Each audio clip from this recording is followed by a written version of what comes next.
न्यायों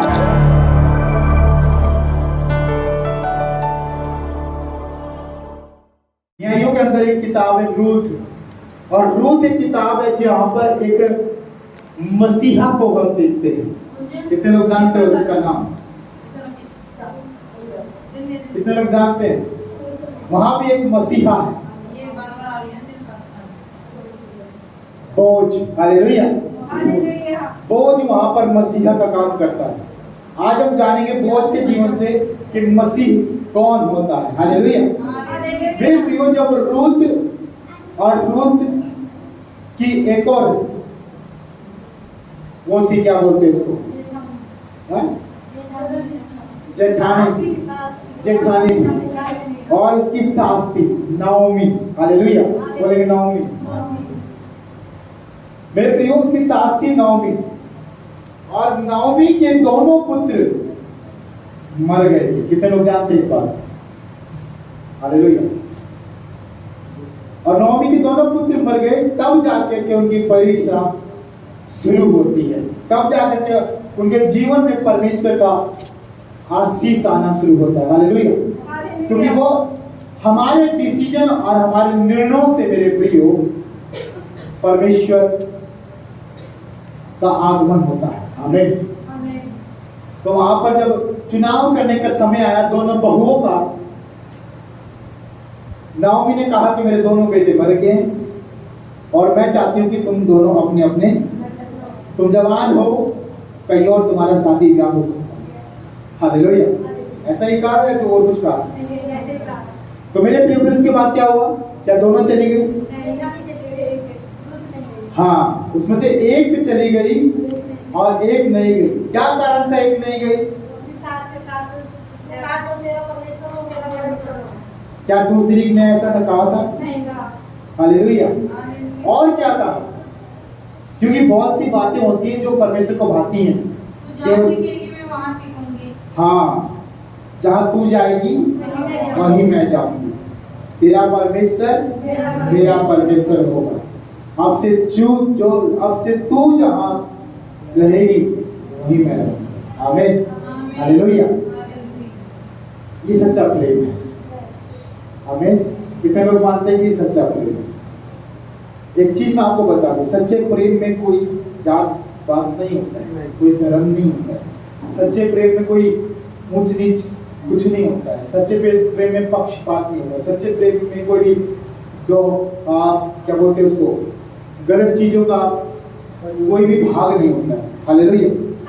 जबकि जो है रूथ अलग जाती है और नाओमी यहूदी अलग जाती है। हालेलुया। दोनों अलग अलग है, तब भी देखो कितना प्रेम है कि रूथ अपनी सास से क्या कहती है कि मैं नहीं जाऊंगी, मैं तुझे छोड़ कहीं नहीं जाऊंगी। हालेलुया। तू जहां जाएगी मैं तेरे पीछे पीछे वही, तू जहां जाएगी मैं भी। हालेलुया। ये है सच्चा प्रेम मेरे लिए। और यहाँ पर छुटकारा देने वाला कौन है? गॉड। हालेलुया। यहूदियों की रीति के अनुसार एक छुड़ाने वाला ठहराया गया है। कितने लोग मानते हैं हमारा छुड़ाने वाला भी है? आमीन। इस पूरी संसार का एक छुड़ाने वाला है, परमेश्वर ने उसे ठहराया। आमीन। लेकिन यीशु मसीह उस समय नहीं था, इसलिए मैं रूथ की तरफ जा रहा हूं आपको लेकर, क्योंकि रूथ के समय भी एक छुड़ाने वाला था जो नाओमी को, उसके कुटुंब को उस सारी समस्या से छुड़ाए जो उसके जीवन में आन पड़ी। हालेलुया। पहली समस्या तो यह कि दोनों बच्चे चल बसे, उसके दोनों जवान लड़के खत्म हो गए, कोई और औलाद नहीं है। हालेलुया। अब कौन उनका सहारा बनेगा? क्योंकि देखो, अगर आपके जवान लोग हैं, यानी आपके घर में लड़के हैं, तो आपको चिंता नहीं, वो बड़े होंगे, कमाएंगे, खिलाएंगे आपको। लेकिन जिस घर में ना लड़की ना लड़का ना कोई बच्चा, सोचो उनका क्या होता होगा। उनको खुद ही कमाना पड़ेगा। हालेलुया। लेकिन नाओमी बूढ़ी हो चुकी थी। ये भी बात है कि नाओमी अकेली कुछ मेहनत नहीं कर सकती। हालेलुया। तो ऐसे में कौन सहारा बने? ऐसे में तो कोई उठा करके उनको जो है अनाथ आश्रम में, वहां जहां पर बूढ़े होगा, वृद्धाश्रम में गिर सकता है। लेकिन ऐसा नहीं हुआ। एक अकाल पड़ा था। मैं थोड़ा आपका ध्यान पीछे की ओर लेके जा रहा हूँ। एक इजराइल में एक अकाल पड़ा था जिसके कारण नाओमी प्लस उनके दोनों बेटे और नाओमी का पति वो सब दूसरे देश में चले गए। हालेलुया। अकाल कहाँ भी पड़ा था? अकाल पूरे मिस्र में भी पड़ा था। हालेलुया। है अकाल तो बाइबल का अगर आप बाइबल के वचनों को उठाओ तो वहां पर कई बार अकाल का सामना किया लोगों ने। हालेलुया। एलिया के समय में भी अकाल पड़ा था कि बारिश नहीं हुई थी। हालेलुया। अब्राहम के समय में मेरे प्रिय एक अकाल पड़ा था। हालेलुया। मूसा के समय में भी जो है अकाल जैसे दिन थे और 40 साल। हालेलुया। यानी और अब फिर से अकाल पड़ेगा बोल रहा हूं, यानी अभी नहीं पड़ा, पड़ेगा। हालेलुया। लेकिन कौन है छुड़ाने वाला, उसको जानना है। हालेलुया। देखिए प्रभु का वचन कहता है कि रूत के समय में जब उनके जीवन में अकाल आ गया था तो वो अपने पति अपने बच्चों को लेकर के अपनी बहुओं को लेकर के नाओमी कहाँ चली गई? दूसरे देश में चली, क्योंकि हर एक को अपना बचाव करना पड़ता है। हालेलुया। समझ पा रहे हैं? आपको ये गली अच्छी नहीं लग रही, इस गली में जब से आप आए हैं आपका सब कुछ चला गया तो आप इस गली को बदलेंगे। एक कमरा आपको जिस कमरा किराए पे लिया वो कमरा आपको पसंद नहीं आ रहा, उस कमरे में आपका सेहत अच्छा नहीं रहता तो आप उस कमरे को बदलेंगे। हालेलुया। देखो इसमें कोई मना नहीं करता परमेश्वर ये नहीं कहता कि तुम जो है इसे ना छोड़ो। परमेश्वर तो ये कहता है कि ये स्थान तेरे लिए नहीं है, तू यहाँ से निकल। हालेलुया। सदोम और अमोरा में से लूत को क्यों निकाला? क्योंकि वो लूत के लायक वो स्थान नहीं था। आमीन। अगर आपके घर में आपको परमेश्वर के साथ एक रिश्ता बनाना है और उसके विषय में जब आप रिश्ता बना रहे परमेश्वर के साथ और आपके घर के आपके खिलाफ हो जाएं तो समझ जाना कि अब और यहाँ पर ठहरना अच्छा नहीं। इसका मतलब आपको बदलना पड़ेगा, आपको जाना पड़ेगा प्रभु के लिए। बहुत सारे ऐसे लोग हैं जिन्होंने प्रभु के लिए अपने परिवारों को छोड़ा है। हालेलुया। मैं खुद यहाँ पर खड़ा हूँ आपके बीच में, मैं भी अपने परिवार को छोड़ के अपनी पत्नी को लेकर आ गया निकल गया, क्योंकि मुझे मालूम था कि जब तक मैं यहाँ से नहीं जाऊंगा परमेश्वर का काम नहीं होगा। परमेश्वर ने क्या कहा सदोम और अमोरा में लूत को, जब तक तुम नहीं निकलोगे यहाँ से तब तक आप अपने कुछ काम नहीं कर सकते। हालेलुया। एक बात मैं बताऊंगा मेरे प्रियो, परमेश्वर अब्राहम को अपने कुटुंब से अलग होने के लिए क्यों बोलता है? क्योंकि परमेश्वर ही उसका सब कुछ होगा। आमीन। हालेलुया। तो यहाँ पर क्या था? नाओमी के साथ वही घटना हुई कि नाओमी जो है इजराइल से तो चली गई, छोड़ छाड़ करके खेत यानी सब कुछ छोड़ गई, सारी प्रॉपर्टी छोड़ गई। क्यों? अकाल पड़ रहा था। अकाल में अगर वहां पर रहते तो मर जाती, क्योंकि खाना वाना सब कुछ खत्म हो चुका था। लेकिन परमेश्वर यहोवा इजराइल का परमेश्वर है। आमीन। ये उसकी गलती थी कि उसने इजराइल को छोड़ा। हालेलुया। सच कह रहा हूं, आप परमेश्वर से हटेंगे तो कभी भी सुख नहीं पाए, कभी भी खुशी नहीं पाए, कभी भी आनंद को नहीं देख पाए। परमेश्वर से हटेंगे, ये गारंटी है मेरी आपकी। क्यों? क्योंकि मैंने बहुतों को देखा जिन्होंने परमेश्वर को छोड़ दिया, जिन्होंने यीशु मसीह को छोड़ दिया, जो आज प्रभु की संगति से अलग है, जो आज भी पसंद नहीं करते कि प्रभु के पास जाए। मतलब क्या हुआ? आज वो बिखरे बिखरे घूम रहे, बिखरे बिखरे घूम रहे। हालेलुया। ये बात अलग है कि आप प्रभु के लिए छोड़े, लेकिन ये तो बिल्कुल कतई परमेश्वर को पसंद नहीं कि आप जीवन को छोड़े और मृत्यु के पास जाए। जीवन यीशु मसीह। आमीन। तो हुआ क्या? ये गलती थी नाओमी की कि उसने इजराइल को छोड़ करके कहाँ गई? दूसरे देश गया। दूसरा देश कौन था पता है? संसार। दूसरा देश कौन था? दुष्ट का राज्य, साम्राज्य, जहां पर उसके दोनों बच्चे उसका पति छिन गया। हालेलुया। और वहां से फिर वो लौट के आई वापस कहां पर? वापस यरूशलेम, वापस इजराइल में आई। हालेलुया। आज हम कुछ आशीषों के लिए परमेश्वर से दूर हो जाते हैं, अपने परिवार की भलाई के लिए, या फिर अपने परिवार को बचाने के लिए, या फिर अपने परिवार को अच्छे से रखने के लिए हम सोचते हैं कि परिवार रहेगा तो सब कुछ अच्छा रहेगा। मेरे प्रियो, ये मत सोचो, परमेश्वर रहेगा आपके जीवन में तो तब सब कुछ अच्छा रहेगा। बोले आमीन, हालेलुया। नाओमी की सोच ऐसी नहीं थी।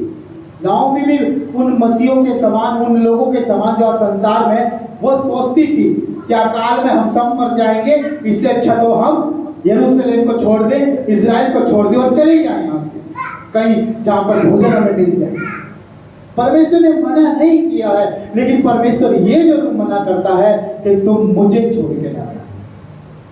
हालेलुया। सोलोमन परमेश्वर की आराधना छोड़ करके कहीं और आराधना करने लगा था। हालेलुया।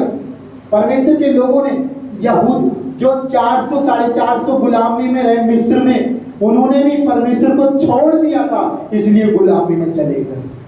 जब जब हम परमेश्वर को छोड़ेंगे हम गुलामी में जाएंगे, याद रखना। हालेलुया।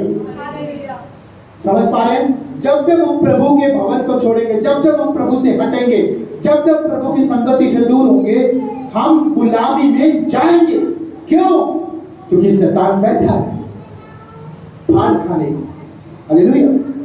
परमेश्वर बचाने वाला, याद रखिए, एक छुड़ाने वाला परमेश्वर ने हमारे लिए रखा हुआ है और छुड़ाने का काम उसका है। एक बात बताऊं मैं आपको, जिसको जो अधिकार दिया गया है वो ही उस अधिकार का इस्तेमाल कर सकता है। आमीन। और कोई भी कर सकता। अगर किसी को चंगा करने का अधिकार, बहुत सारे प्रभु के सेवक हैं, बहुत सारे सेवा करते हैं प्रभु, लेकिन हर एक को परमेश्वर ने चंगाई का वरदान नहीं दिया है। कितने लोग सहमत हैं? आमीन। 5-fold मिनिस्ट्री है परमेश्वर की। कितनी है? 5-fold ministry. 5 तरह की सेवकाई है यीशु मसीह में, 5 तरह की। आपको मालूम नहीं शायद, परमेश्वर के दास पौलुस ने इस बात को लिखा।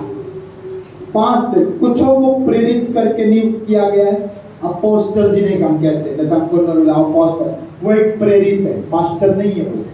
हालेलुया। कुछों को परमेश्वर ने टीचर करके, समझ रहे, सिखाने वाला करके, जैसे मान लो जो बाइबल का वचन आपको सिखा, जैसे मुझे सिखाने का दिया हुआ। हालेलुया। मुझे सिखाने का मतलब गहरे वेद, गहरी बातें, परमेश्वर के वचन को आप समझाने का और सिखाने का वचन। हालेलुया। कुछों को परमेश्वर ने सुसमाचार का दिया गया है। अगर इनमें से कोई भी अपनी कैटेगरी छोड़ करके कहीं और काम करेगा तो नहीं होगा। समझ पा रहे हैं?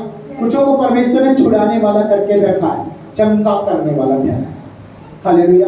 कुछों को परमेश्वर ने भविष्यवक्ता ठहराया है। सारे भविष्यवक्ता नहीं बन सकते।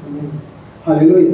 क्योंकि बहुत सारे फॉल्स प्रॉफिट भी है, जिन्हें परमेश्वर की ओर से दिया गया वही सच्चे हैं। आमीन। हालेलुया। तो याद रखिए, परमेश्वर ने हम सब के लिए छुड़ाने वाला रखा है। जैसे रूत के दिनों में छुड़ाने वाला रखा था, और रूत के दिनों में छुड़ाने वाला कौन था पता है? बोझ। हालेलुया। बोझ। अब इस बोझ के पास ही जा रहे हो। अकाल पड़ गया, यरूशलेम को छोड़ दिया, यानी मान लीजिए आपने चर्च आना बंद कर दिया। जब जब आप प्रभु से हटोगे, याद रखो दास्तों में जाना है। प्रभु से हटके ही हमारे साथ गलत होता है। जब हम प्रभु के साथ होंगे हम सुरक्षित हैं। आमीन। हालेलुया। अगर भेड़े चरवाहा के साथ हैं और अपने चारागाह में हैं, तो क्या वे सुरक्षित है? सुरक्षित है। आमीन। लेकिन अगर वो बाहर घूम रही है, बाहर घूम रहे, अपनी मर्जी कर रहे, प्रभु का वचन इस बात को भी बताता है कि 99 भेड़ें थी प्रभु के साथ और एक अपनी मर्जी से निकल गई। वो फंस गई थी, मालूम आपको, झाड़ियों में। आज इस चर्च में चाहे 50 लोग हैं, मैं आपको बताऊं, अगर मैं लिखने लगूं नाम सबके तो गिनती से 40 या 50 निकलेगी। कौन के ऊपर भी आगे जुड़ेगा? हालेलुया। अगर परिवारों का मैं जो ये बोलते हैं, जब भी मैं उनके पास जाता हूं कि वो विश्वासी है। हालेलुया। मैं गिनूं सबको तो 50 लोग आपकी चर्च में, आप किसी को बताएं आपके चर्च में कितने लोग भाई है तो 50, लेकिन आते हैं 20 25 30 बस। इतना क्यों गैप? क्योंकि आते अपने आप की महिमा ज्यादा करते हैं। मैं सच कह रहा हूँ आपको, जो अपनी मर्जी में चलते हैं वो खुदा की मर्जी कभी पूरी नहीं करते।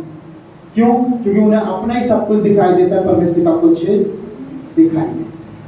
लेकिन फिर भी परमेश्वर क्या कहता है कि परमेश्वर उन 100 भेड़ों में से 99 को छोड़ देता है और एक को ढूंढता है।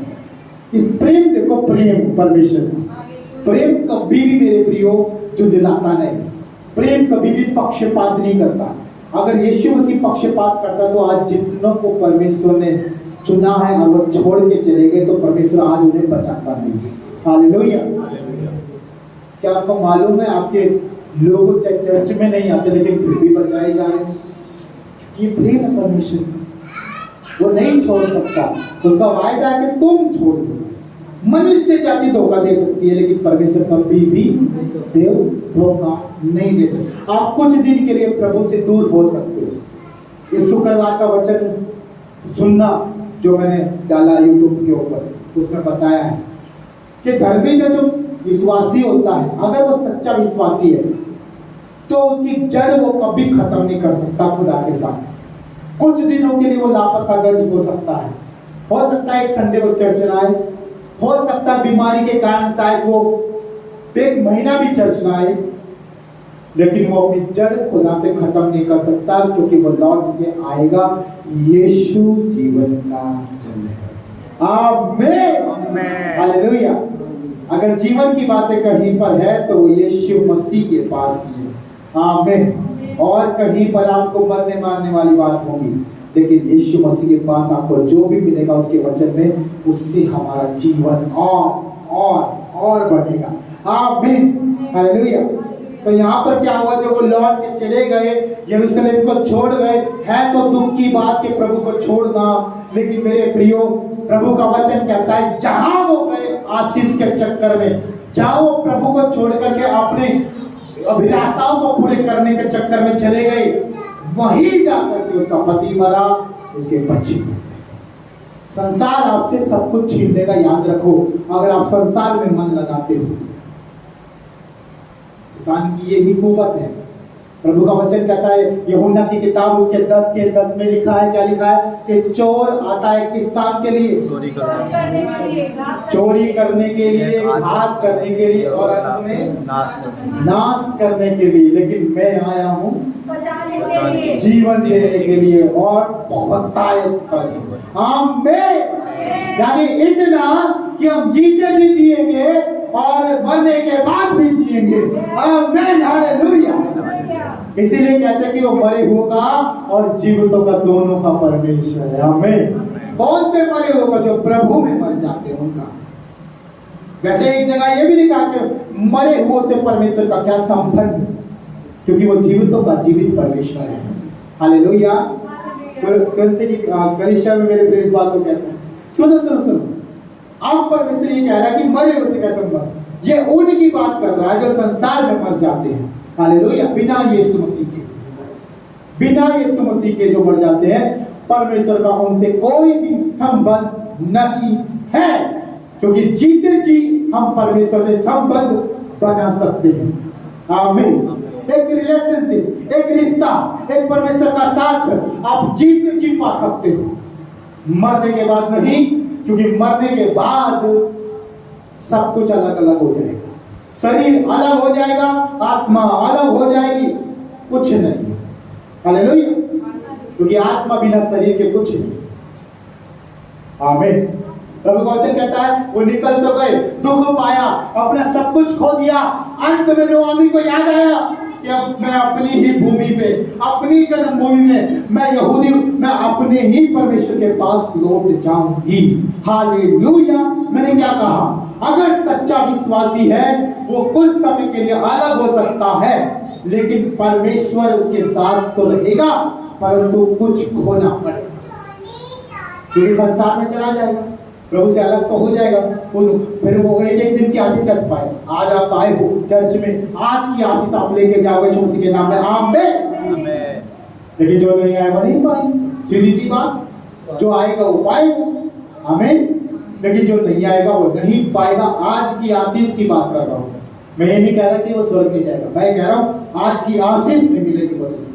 हालेलुया। माने जैसे खाने के लिए बुलाया, ठीक है, खाने के लिए बुलाया, सबकी प्लेटें लगा दी गई और आपने तो खा लिया, लेकिन जो नहीं आए उनकी प्लेटें उठा ली जाएंगी। हो सके तो जिनकी कमी रह गई उनको खिला दिया जाएगा। प्रभु का वचन भी ये कहता है, जिसके पास है और वो खुदा को काम नहीं करता तो उससे वो भी ले लिया जाएगा जो उसके पास है, और उन्हें ले दिया जाएगा जो काम करते हैं। आमीन, हालेलुया।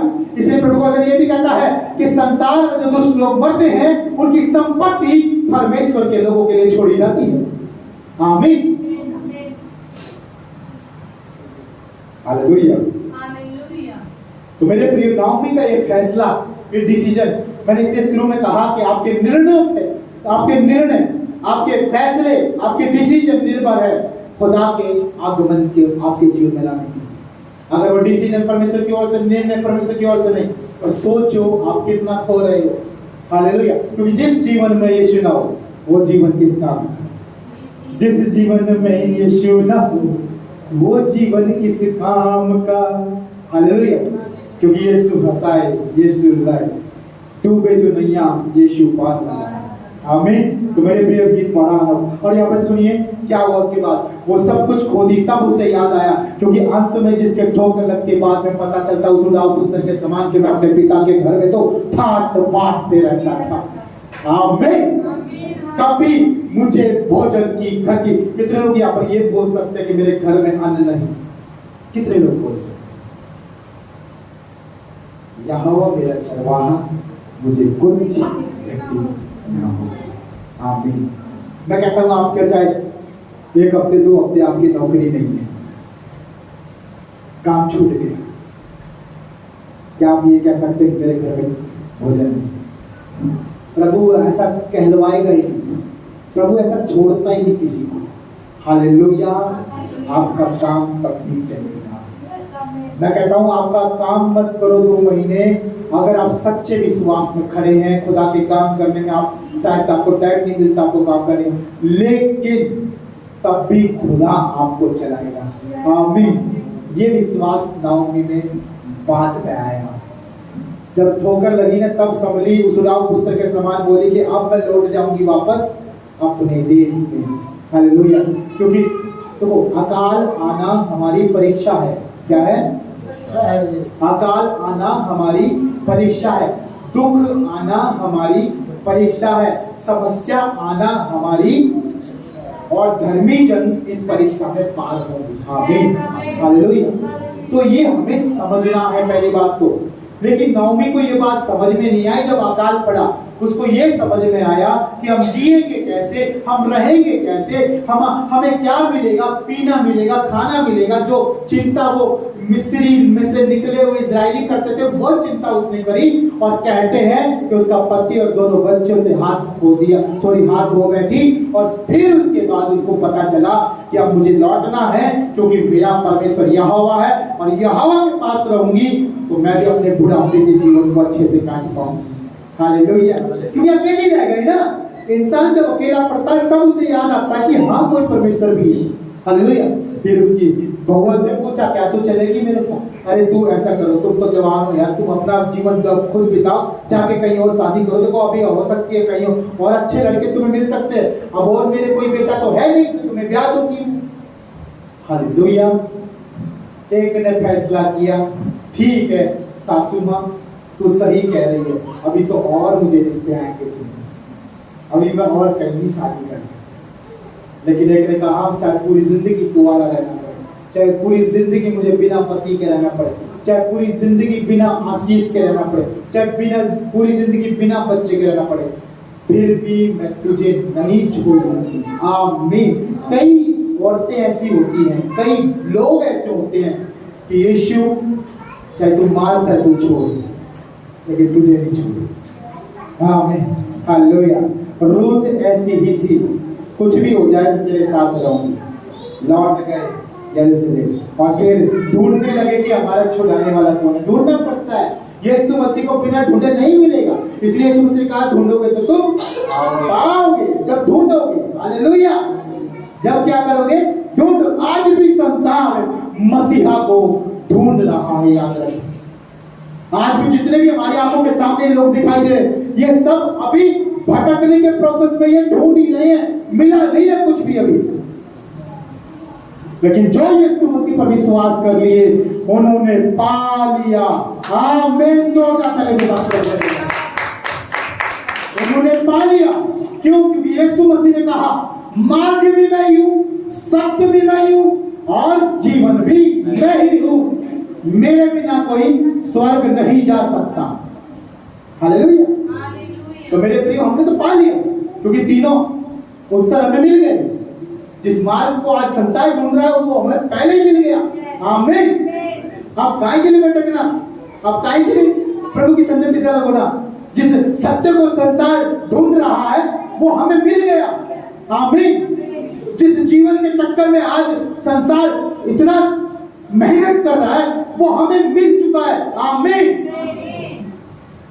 हमें खोना नहीं, हमें खोना नहीं है।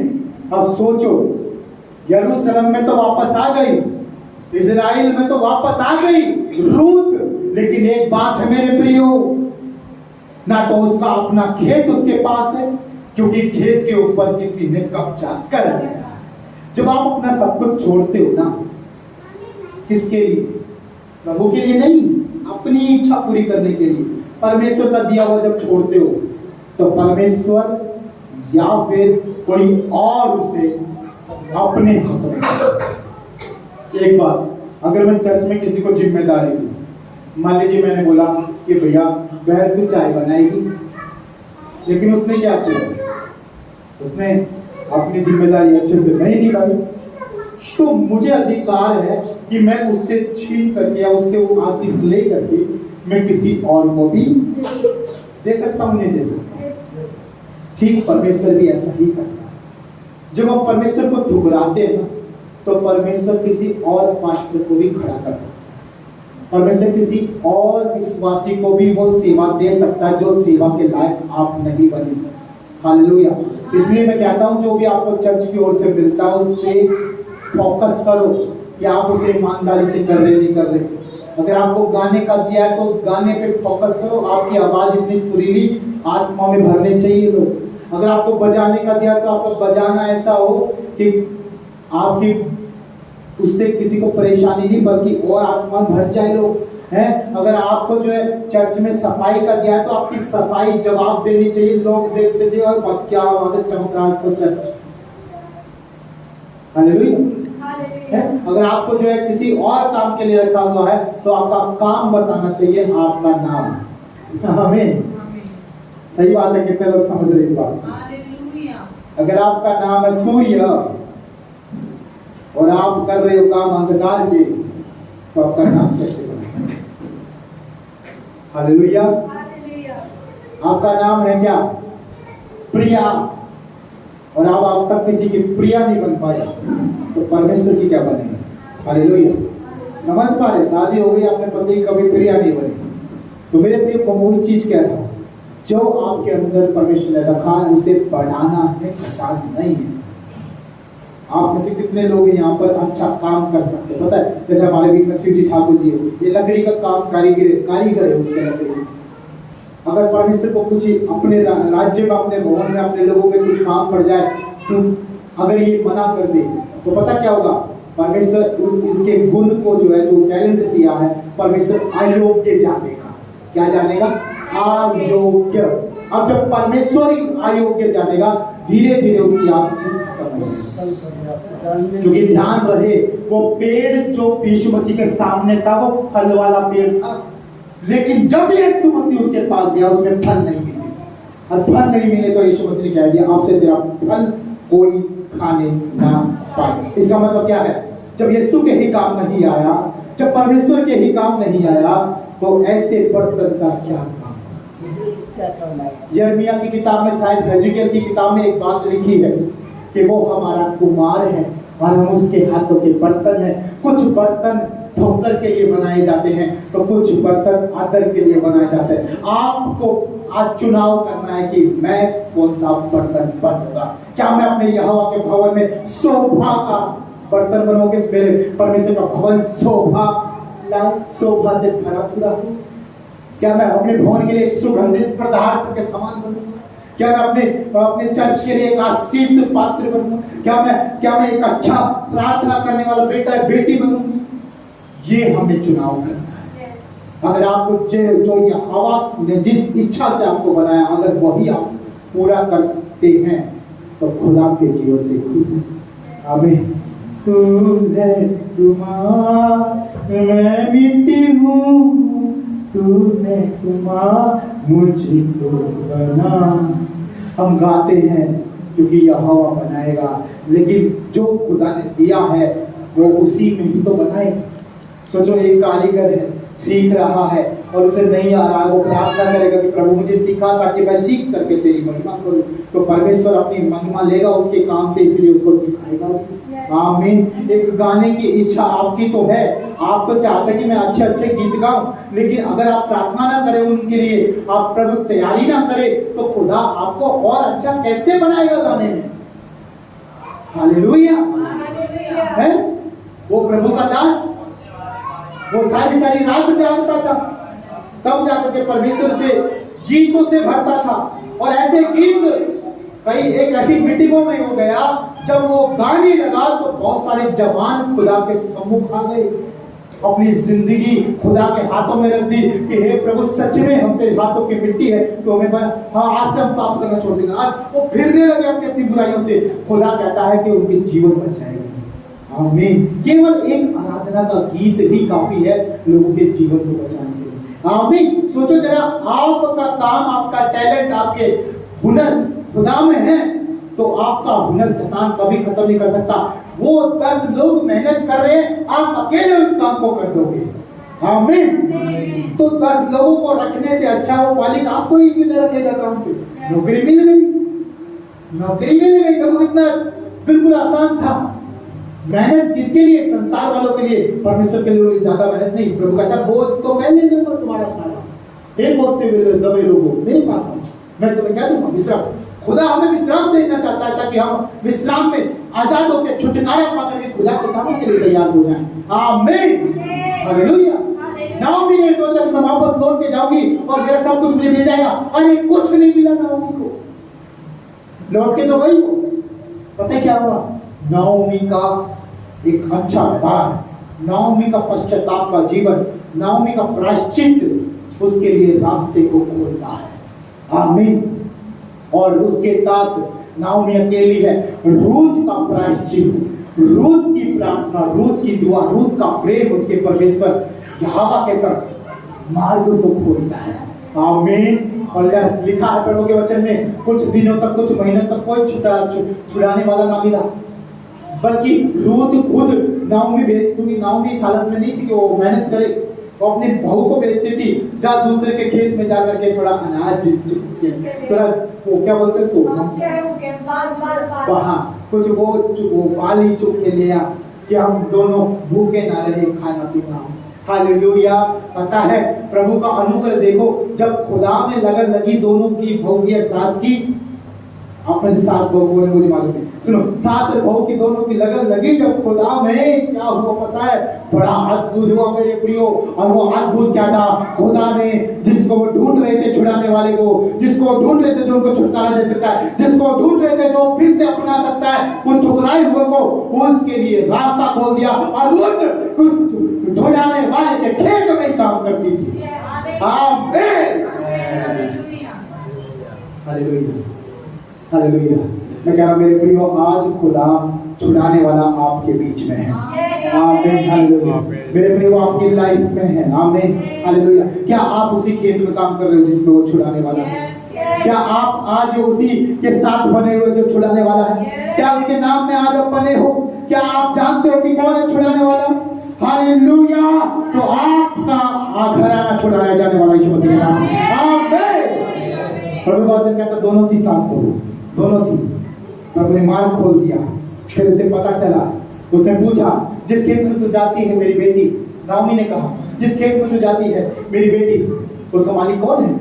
उसने कहा उसका मालिक एक बोझ नामक व्यक्ति है।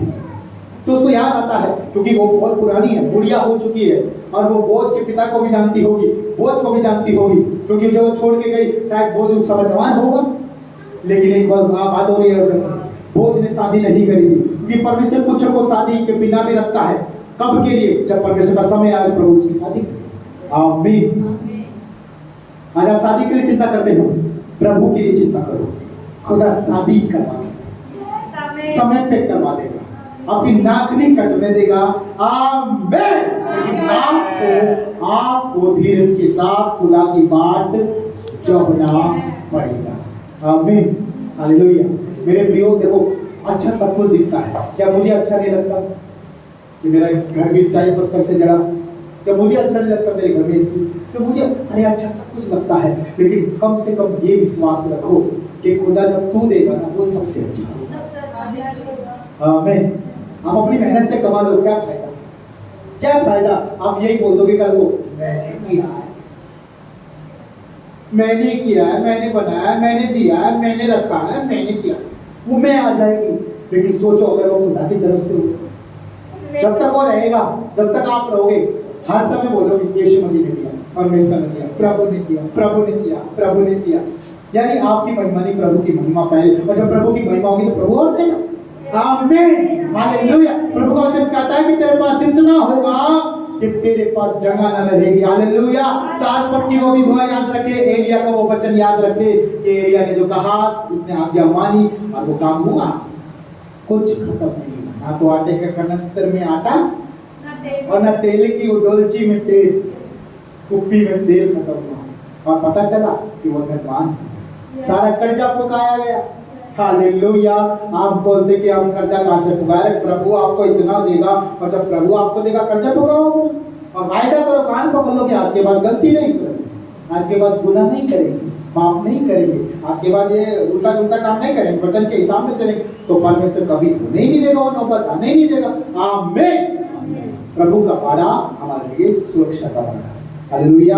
क्या हुआ जब वो दोनों प्रार्थना कर रही थी, जब वो एक साथ एक प्रेम में बन के रह रही थी, परमेश्वर ने मार्ग खोला, और मार्ग खोला तो पता चला कि उसका खेत का मालिक बोझ है, और बोझ का नाम सुनते ही उसके नोआमी के जीवन में खटपट हुई। शायद ये बोझ वो तो नहीं जो हमारे रिश्तेदार है, क्योंकि ये एक परंपरा है कि अगर छुड़ाने वाला कोई होगा तो उसके रिश्तेदारों में से ही होगा। हालेलुया। चलो एक बात बताता हूँ, आपको समझ में आ जाएगा ये वचन। एक बड़ा भाई है, उसकी शादी हो गई, उसके दो भाई छोटे एक कवारे। बड़ा भाई है, शादी हो गई, बड़ा भाई बिना संतान के या मर गया ऐसे, तो क्या करे? उस औरत को उसके घर भेज दे, या फिर अपनी नाक बचाने के चक्कर में, अपनी इज्जत बचाने के चक्कर में जो हमारा वंश हो उसी से हो, क्योंकि वो उस भाई की पत्नी थी, तो उसको छोटी को रख दिया। ये गलत नहीं,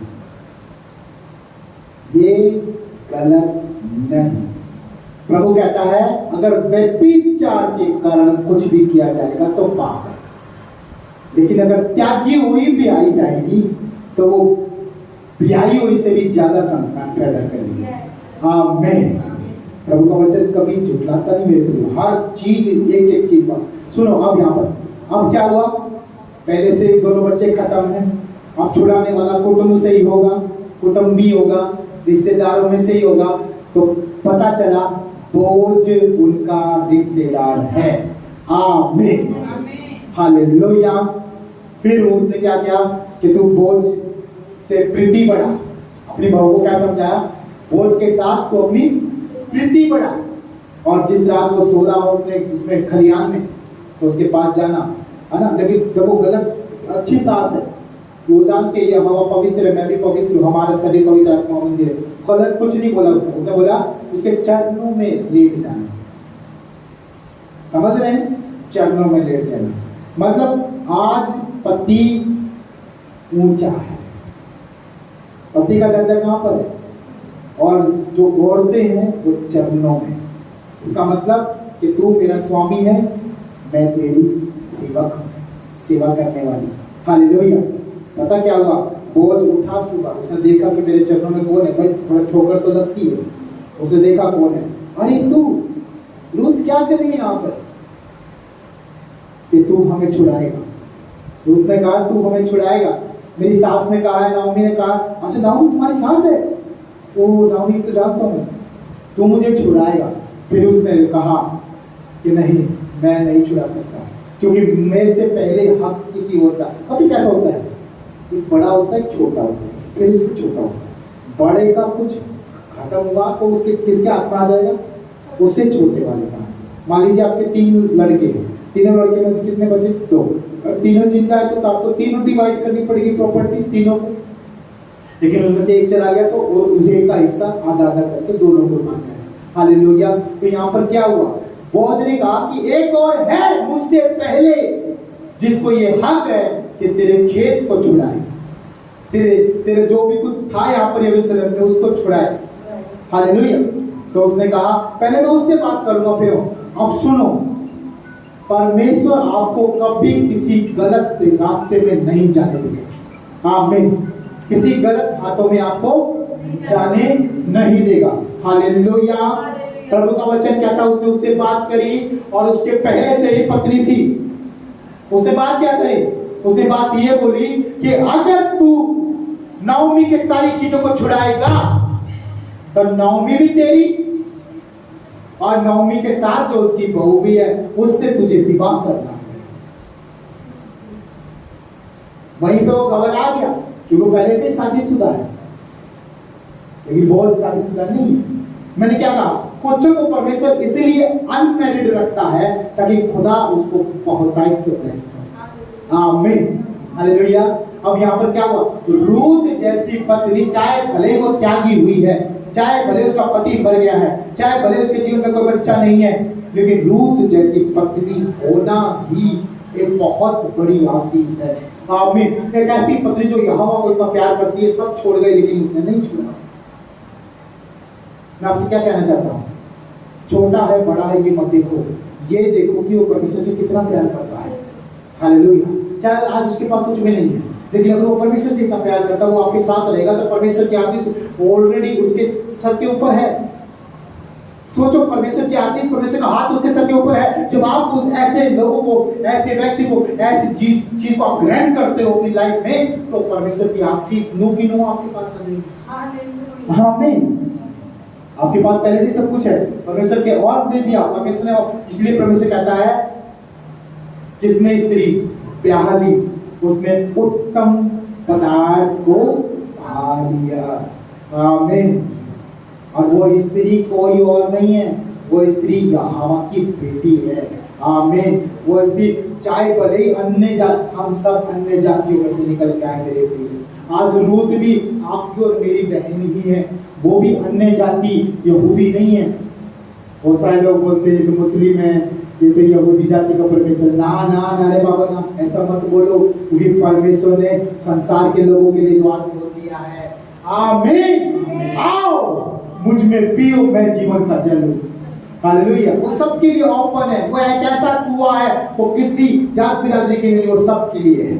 आमीन। वो एक ऐसा कुआं है, जब भी जाओगे पानी जरूर मिलेगा। आमीन। हालेलुया। कभी प्यासा कोई नहीं जाएगा, कभी भूखा कोई नहीं जाएगा। हालेलुया। इसीलिए परमेश्वर ने यहाँ पर 9 के 20 में क्या कहा? पतरस के मुख से एक बात निकली मेरे लिए, दोबारा पढ़ेगा, पढ़ता हूं। लिखता है, उसने उनसे पूछा, परंतु तुम मुझे क्या कहते हो? पतरस ने उत्तर दिया, परमेश्वर का मसीह। अब ये मसीह रूत के दिनों में छुड़ाने वाला है।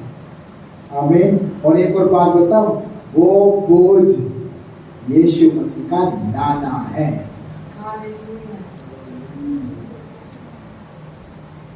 और ये रूत यीशु मसीह की नानी है। हालेलुया। आज इस बात को काट मार लेना, परमेश्वर कहीं ना कहीं से इंतजाम कर रहा है, अपने छुड़ाने वाले को पैदा कर रहा है। यीशु मसीह को आज 2 महीने बाद हम उसका जन्मदिन मनाएंगे मेरे प्रिय। हालेलुया। है 2-2.5 महीने के बाद हम प्रभु का जन्मदिन मनाएंगे, लेकिन याद रखो, छुड़ाने वाला परमेश्वर ने रूत के घराने में से दिया है। आमीन। हारून के घराने में से थी कौन? मरियम। और जो उसका पति यूसुफ था वो दाऊद के घराने में से। परमेश्वर ने अपने वाचा हर जगह से पूरी करी है। ये नहीं कि परमेश्वर एक वचन पूरा कर रहा दूसरा नहीं करेगा, दूसरा भी करेगा। हालेलुया। प्रभु का वचन कहता है कि दो धारी तलवार है, दोनों तरफ धार होनी जरूरी है, वही दो धारी तलवार है मेरे प्रिय। और आगे मैं आपको एक वचन पढ़वाना चाहता हूँ, यूहन्ना 6 अध्याय उसका 66 से 69। जल्दी फटाफट, थोड़ा और इसे डिटेल में समझिए। मैं पढ़ देता हूँ 66 से 69 तक। इस पर उसके चेलों में से बहुत से उल्टे फिर गए और उसके बाद उसके साथ न चले। तब यीशु ने उन 12 से कहा, क्या तुम भी चले जाना चाहते हो? शमौन पतरस ने उसको उत्तर दिया, हे प्रभु, हम किसके पास जाएं? अनंत जीवन की बातें तो तेरे ही पास है। हालेलुया। और 69 में कहता है, और हमने विश्वास किया और जान गए हैं कि परमेश्वर का पवित्र जन तू ही है। आमीन। तू ही है। ना तो स्वर्ग के नीचे, ना तो स्वर्ग में, ना स्वर्ग के नीचे जमीन पर, ना मनुष्य में कोई उद्धार दे सकता है। वहीं पर परमेश्वर ने एक और वचन बांध दिया, मत्ती 1:21, और कहा कि तू पुत्र जनेगी, उसका नाम यीशु रखना, क्योंकि वहां अपने लोगों का उनके पापों से उद्धार करेगा। आमीन। यानी उद्धार करता यीशु मसीह है। इस पूरे संसार का उद्धार करता, छुड़ाने वाला यीशु मसीह है। अगर यीशु मसीह के अलावा कहीं और जाएंगे कभी नहीं छुड़ाए जाएंगे, बल्कि उल्टा बंधनों में बांधे जाएंगे, बंधनों में बांधे जाएंगे। लेकिन यीशु मसीह छुड़ा जाएगा, क्योंकि संसार का उद्धार करता यीशु मसीह है। ना तो स्वर्ग में उद्धार मिलेगा आपको जाकर के, ना इस पृथ्वी पर उद्धार मिलेगा, ना संसार में कहीं पर। लेकिन अगर आप यीशु मसीह के पास जाओगे तो उद्धार आपका होना जरूरी है। आमीन। हालेलुया। इसलिए कोई पिता के पास नहीं जा सकता। आपके पास ग्रीन कार्ड है तो आप अमेरिका जा सकते हैं, आपके पास ग्रीन कार्ड है तो आप पास हैं, आपके पास रिजर्वेशन की टिकट है तो आपकी सीट कोई छीन नहीं सकता, आपका हाथ है उसके ऊपर, टीटी आएगा आप उसको हटवा सकते हैं। हालेलुया। लेकिन अगर आपके पास वो अधिकार नहीं, आपके पास वो टिकट नहीं, आपके पास वो मोहर नहीं, आपके पास वो कार्ड नहीं, तो आप कहीं पर भी ठहर नहीं सकते। हालेलुया। तो उसी प्रकार मेरे प्रियो, पतरस क्या कहता है कि हम कहां जाएं? प्रभु यीशु, हम कहां जाएं? तेरे सिवा और कोई है ही नहीं हमारा। तेरे पास तो वो है जो संसार में नहीं है, तेरे पास जीवन की बातें हैं। आमीन। और यीशु मसीह ने एक और वचन में कहा, यूहन्ना की किताब में कहता है, क्या कहता है कि यदि मेरी बातें तुम में बनी रहे और तुम मुझ में बने रहे तो फलोगे, हैं? तो फलोगे। आमीन। डाक की बारी के समान फलोगे। यदि तुम मुझ में बने और मेरा वचन तुम में बने तो तुम जो चाहो मांगो तुम्हारे लिए हो जाएगा। आमीन। हालेलुया। मेरे प्रिय प्रभु अद्भुत है। आइए एक बार मरकुस 8:29 पढ़ेंगे। 29 में लिखा है, उसने उससे पूछा, परंतु तुम मुझे क्या कहते हो? पतरस ने उसको उत्तर दिया, तू मसीह। आमीन। हालेलुया। अब एक बात मैं आपको बताऊं, बार बार कौन कह रहा है कि तू मसीह है, तेरे पास जीवन की बातें है, तू जीवन का सुख? कौन कह रहा है इस बात को? बात कह रहा है ना। आप में से कितने लोग हैं जो बार बार अंगीकार करेंगे आज से कि यीशु मसीह उद्धार करता है, यीशु मसीह मसीहा है, छुड़ाने वाला है? हर किसी मनुष्य के सामने आप अंगीकार करें। कितने लोग ऐसे हैं जो हर किसी के सामने ये बोलने के लिए तैयार है, केवल यीशु मसीह उद्धार करता, केवल यीशु मसीह वो मसीहा है। मसीहा का मतलब छुड़ाने वाला है, जो आपको हर समस्या से छुड़ा सकता है। आमीन। चलिए इसी बात पर एक और वचन देखेंगे, मत्ती की किताब उसका 16 से हम पढ़ेंगे, 16 अध्याय का 16 से। परमेश्वर ने यहाँ पर उत्तर दिया है, क्योंकि जो अंगीकार करता है ना बार बार, परमेश्वर से आशीष भी करता है। ये मत बोलो कि आप परमेश्वर के लिए मेहनत करो, प्रभु कुछ नहीं करेगा, प्रभु आशीष करेगा। 16 का 16 से पढ़ेंगे। चलिए मैं पढ़ देता हूँ आपके बीच में। लिखा है, शमौन पतरस ने उत्तर दिया, समौन पतरस ने उत्तर दिया, जीवते परमेश्वर। हाँ देखो क्या लिखा है, तू जीवते परमेश्वर का पुत्र मसीह है।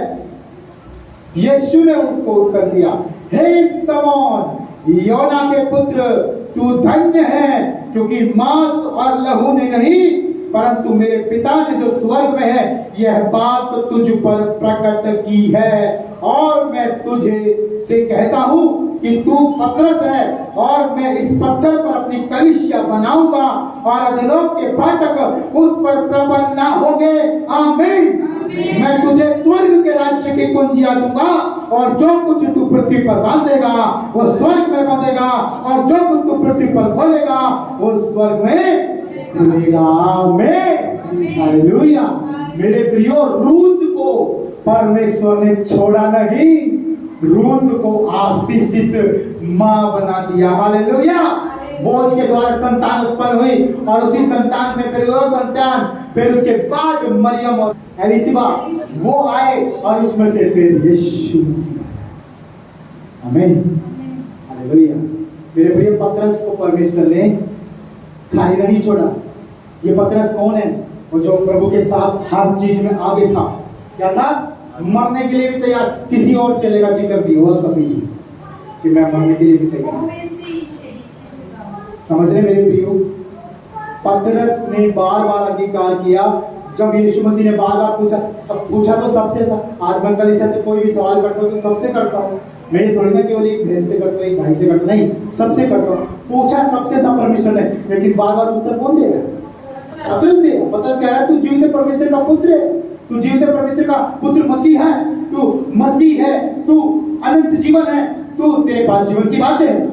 अंगीकार कर रहा, अंगीकार कर रहा, अंगीकार कर रहा। और प्रभु का वचन कहता है, आपका अंगीकार आपके छुटकारा है। आमीन। आपका अंगीकार आपके घराने का छुटकारा है। आमीन। आपका अंगीकार आपकी आशीष है। आमीन। और प्रभु ने वो अधिकार दे दिया, प्रभु ने उसको स्वर्ग की कुंजी दी। एक बात बताऊं, जितने भी चेले हुए उन सब में बड़ा चेला पतरस।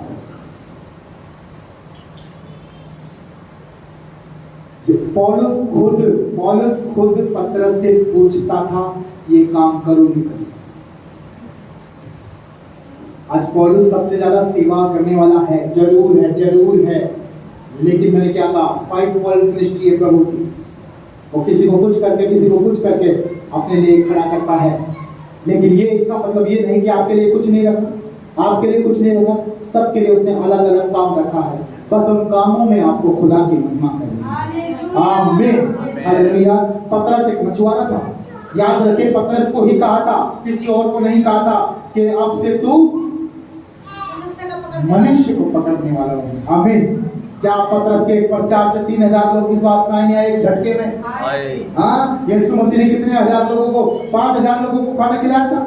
एक झटके में विश्वास किया 5,000 ने। और यीशु मसीह के बाद जो महान काम करा, बड़ा काम किया, वो पतरस ने किया। एक झटके में 3,000 लोगों का same at the same time विश्वास करना और बपतिस्मा देना। आमीन। हालेलुया। इसका मतलब क्या है? ये पतरस, खुदा कहता है कि मैं तुझ पर अपनी कलीसिया बनाऊंगा। आमीन। पहली कलीसिया को स्थापित करने वाला पतरस था। हालेलुया। तो मेरे प्रिय, मैं आपको वैल्यू बता रहा हूं कि आपकी वैल्यू क्या हो सकती है। अगर आज आप भी खुदा में, हर चीज में खुदा की आशीष को, हर चीज में आमीन बोल के रिसीव करने वाले, ग्रहण करने वाले लोग हैं, या फिर आप भी अंगीकार को, अपने अंगीकार को जबरदस्त बना के रखते हैं हर समय, खुदा के लिए मरने मारने के लिए भी आप तैयार हैं। मारने के लिए किसको? शैतान को मारना है। मरने के लिए किसको? अपने आप को देख करके खुदा के कामों को करना है। हालेलुया। हालेलुया। अपने शरीर का नाश नहीं करना, आपको खुद को नहीं करना है। लेकिन अगर प्रभु के कारण आपका शरीर भी कट जाए, वो ही बात नहीं। हालेलुया। क्योंकि खुदा का काम है। आमीन। और हुआ क्या पता है? उस बोझ ने कहा कि अब इसने भी ठुकरा दिया, मैं तैयार हूं रूठ से साथ। आमीन। मुझे कोई फर्क नहीं पड़ता रूठ पहले से पति, उसका पति था, मुझे कोई फर्क नहीं। एक बात बताओ, जो परमेश्वर का प्यारा हो, परमेश्वर का अच्छा विश्वासी होता है ना, उसको कोई उसको फर्क पता किस बात से पड़ता है? कि बस मेरा प्रभु यहाँ हो। हालेलुया। आपके घर में प्रार्थना नहीं होती है, प्रभु चाहता है मुझे कोई फर्क नहीं पड़ता दुनिया क्या कहती है, बस आपके घर में प्रभु होना चाहिए। आमीन। यानी प्रभु आना चाहता है। क्या आज अपने घरों में प्रभु को लेके आना चाहते हैं? लेके आना चाहते हैं तो रास्ता खोल दो खुदा के लिए, रास्ता साफ करो, तैयार करो। आइए अपने पांव पर खड़े हो जाएंगे। Thank you Lord Jesus. Hallelujah. मैं एक लास्ट वचन पढ़ूंगा। आइए अपने पांव पर खड़े हो जाए सब कोई। आपको मोटिवेशन देगा ये वचन हमेशा। जब तक आप खुदा में है आप कभी गिराए नहीं जाएंगे, क्योंकि आपको विश्वास होगा अपने परमेश्वर। मेरे प्रियो, प्रभु का वचन कहता है लूका 21 अध्याय के 32 और 33 को मैं पढ़ रहा हूँ आपके बीच में। लिखा है, मैं तुमसे सच कहता हूँ कि जब तक ये सब बातें होना नहीं तब तक इस पीढ़ी का कदापि अंत ना होगा। आमीन। यानी परमेश्वर के कामों को, परमेश्वर की आने वाली बातों को हम अपनी आंखों से देखने वाले। आमीन। सोचो कितने अच्छे लोग हैं हम कि खुदा हमें धन्य कहता है और हमें इस योग्य समझता है कि प्रभु के कामों को हम देखें। और 33 में कहता है, आकाश और पृथ्वी टल जाएंगी परंतु मेरी बातें कभी ना टलेंगी। आमीन। क्या हम विश्वास करते अपने हाथ को उठाएं? क्या हम विश्वास करते कि हमारे एक छुड़ाने वाला है? क्या विश्वास करते हैं वो मसीह है? क्या विश्वास करते कि आज मसीह हमें छुड़ाएगा? क्या विश्वास करते कि वो मसीह कौन है? क्या विश्वास करते कि सच में आज यीशु मसीह जिसके पीछे मसीह लग गया वो इसीलिए कि वो पुराने नियम का और नए नियम का दोनों का छुड़ाने वाला ठहरे। ओ जीसस, आइए इसका धन्यवाद करें, उसकी तारीफ करें। मेरे प्रियो, केवल यीशु नाम रखना चाहिए था, लेकिन प्रभु का वचन कहता है उसके पीछे मसीह रखा गया। क्यों रखा गया? क्योंकि वही एक केवल छुड़ाने वाला है। जब वो अपने लोगों का उनके पापों से उद्धार करेगा तो इसका मतलब वो मसीहा होगा, वो मसीहा होगा, वो मसीहा होगा, वो मसीहा होगा। संसार के लोग आज मसीहा मसीहा कर रहे हैं, संसार के लोग बोल रहे हैं मसीह मसीह, लेकिन उन्हें पता नहीं मसीह कौन होता है, उन्हें पता नहीं मसीह क्या है, उन्हें पता नहीं मसीह कौन होगा। परंतु परमेश्वर का वचन कहता है कि स्वर्ग के ऊपर और पृथ्वी के नीचे, पृथ्वी पर मनुष्य में कोई और नाम नहीं है, कोई और नाम नहीं है जिसके द्वारा हम स्वर्ग जाएंगे, जिसके द्वारा हमारा छुटकारा होगा, जिसके द्वारा हम पापों से छुड़ाए जाएंगे, जिसके द्वारा हम सारी समस्याओं से छुड़ाकर स्वर्ग में पहुंचाए जाएंगे। केवल यीशु मसीह का नाम है मेरे प्रियो, वही मसीहा है, यीशु मसीह। और हम मसीहा की संतान हैं तो हम भी मसीह के काम करेंगे। और धन्यवाद ईश्वर, थैंक यू जीसस। मेरा